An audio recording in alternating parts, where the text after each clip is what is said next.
안녕하세요. 소노콘 박성환입니다. 요즘에 건축음향에 대한 관심이 많이 높아지고 있습니다.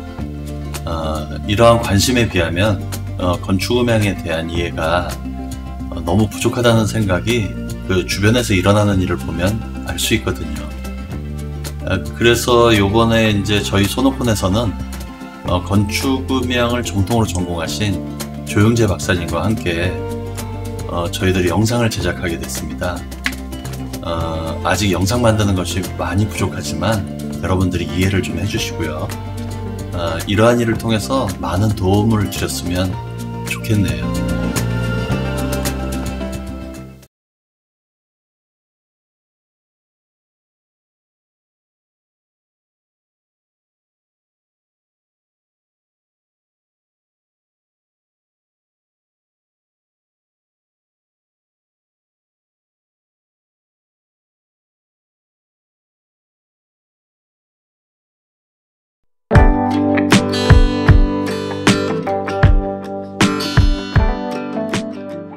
이곳은 정릉에 위치한 베델교회라고 합니다. 벌써 15년이 흘렀네요. 그때 당시에는 흔치 않았던 건축음향을 부분적으로 참여, 설계를 하였었습니다. 이 설계를 바탕으로 인테리어 업자와 협력하여 시공하였고, 비록 건축음향이 100% 적용된 것은 아니지만 저희의 설계를 바탕으로 부분적으로 적용을 하여 저희들의 의도와 거의 비슷하게 시공한 장소입니다. 특히 이 장소는 공연 위주의 장소로 만들었으면 하는 목사님의 의도가 담겨있는 장소입니다. 문제는 건축 설계상 좌우에 있는 유리의 환경적인 문제로 인해 반사로 인한 메아리 현상이 생길 수 있어서 조영재 박사님과 협의를 통해 커튼이나 선스크린으로 선택하기로 하였고, 공연상 선스크린 위에 무빙 조명 등을 비추면 좋은 연출을 할 수 있을 것 같다고 하여 선스크린을 설치하게 되었습니다. 선스크린의 진동 흡수를 통해 어느 정도의 흡음을 가능하게 하였고, 조명 연출도 탁월하여 교회에서는 만족하고 좋아하셨습니다. 아울러 천정은 그리드를 통해 소리가 안으로 들어가게 하였고, 그리드 안쪽은 뿜으로 흡음재를 뿌려 강력한 흡음이 될 수 있도록 하였습니다. 바닥은 의자와 성도들에 의하여 흡음이 가능하여 공연하기에 안성맞춤인 공간으로 교회에서는 매우 만족을 하였습니다.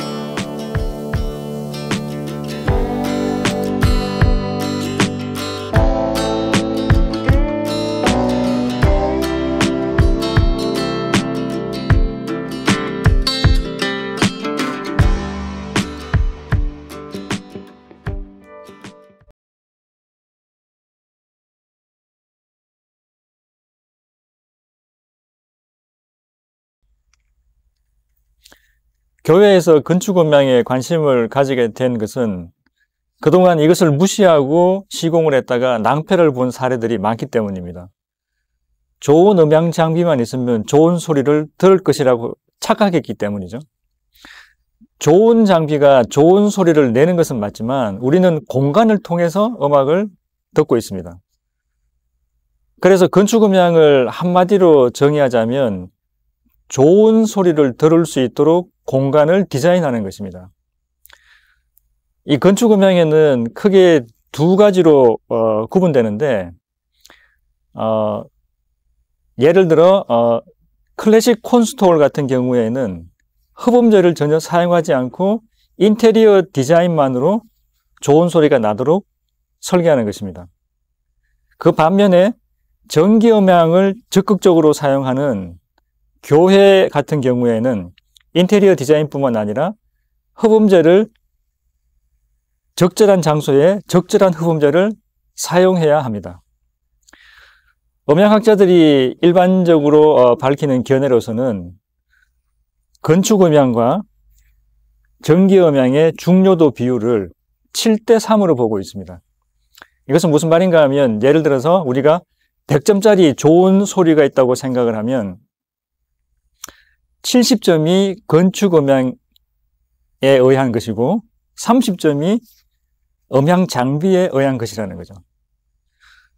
하지만 우리가 그러면 경비를 드릴 때는 그 반대로 3대 7 정도가 됩니다. 혹은 2대 8 정도의 경비를 들여서 해결되는 것이 보통입니다.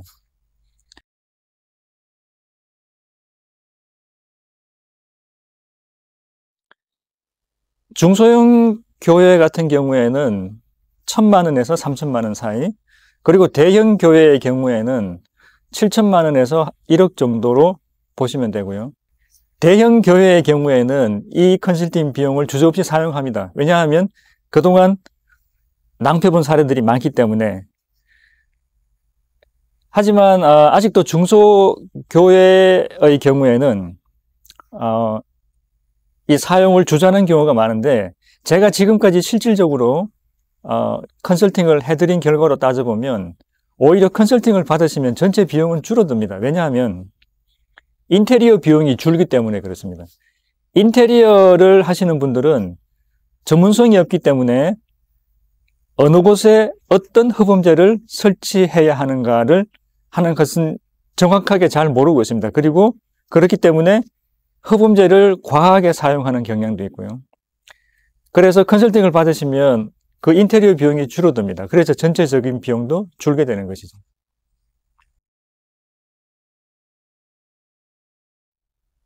베델린 교회 건축 음향은 시공을 할 때 제가 부분적으로 컨설팅에 참여했습니다. 결과물로 두고 봐서는 거의 만점에 가까운 그런 좋은 소리를 내고 있습니다. 건축 음향적으로도 그렇고 전기 음향적으로도 그렇습니다.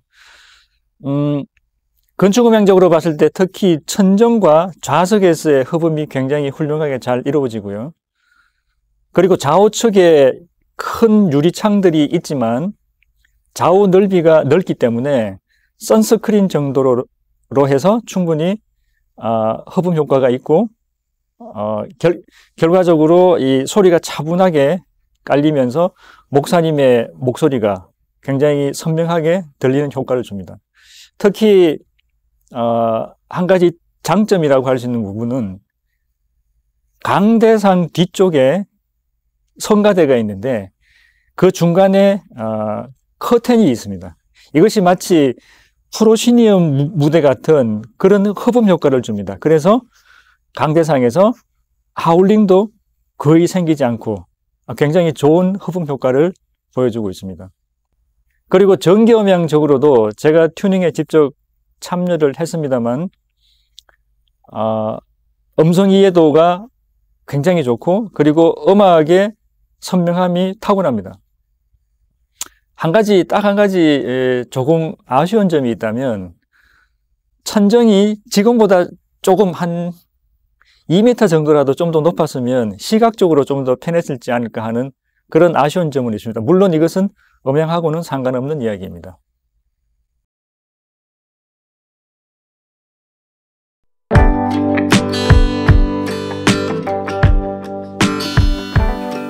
조영재 박사와 함께 베델교회 재튜닝 작업을 하였습니다.